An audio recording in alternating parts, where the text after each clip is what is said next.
Iba lagi na ako aning mo comment na murag sayon ra kay hunaw-naon ba. Sa panahon pa ni Duterte ang nay massive nga ni surrender. Karon kasuway ba mong nay ni surrender nga drug addict? Pero nga ra sa atong barangay mismo, wa takbog kinsay pusher din ha o kinsay source nila. Dili man taw na mga source sa drugs mo ay mupatay silang pamilya o mamusil sa o bisag kinsa. Ang mga users man. O kung ang users sa itong pahunungon parera ko nag-boycott ka o sa product, paong ang negosyo on tana. Kay lisod kay subayo ng kinsay source kay dahan kay ng proteksyon. Diba? Nya kung namoy naibawan nganong wa nyo gi-report. Diba? Kung mayo mo kasi kaila mo gud mo sige i-report ninyo. Mo na problema ron why mo report kay mga hadlok. So sayon ra ka na isulti.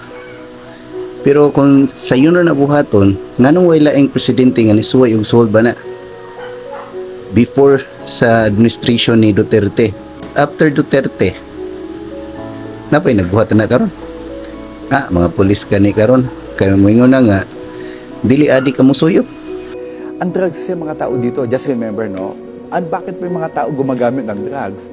Remember, hindi sila addict. Remember, hindi sila addict.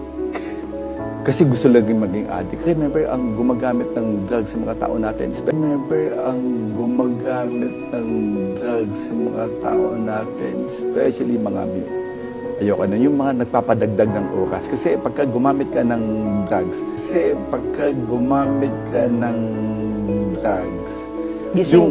gising ka na. Pulis na mismo nagsultihan na. So, napatagilauman nga masulbad pa na. Wala. Atong gusto ba nga dauto na ba nga ni Duterte? Wala ko ilabot kung kauyon ba mo ni Duterte o wa. Ang mo ato na feel na mo nga safe mi atong panahon na. Basin ka mo nga nang nisulti din ha. Wa mo kasuway nga na biktima og adik. May untag di mo makasuway. Aron di mo makasabot kung sa mong gibati. Basin kabalo mo makadungog mo sa istorya kana siya pusher pero kinsay source sendra kay na isulti. Pero sa gamay ra nga barangay maglisod man gani og subay samot na sa tibuok Pilipinas no. Unya kung sayop ang kang Duterte nga gibuhat kay failed may gibusulti din ha. Wala lagi ni correct.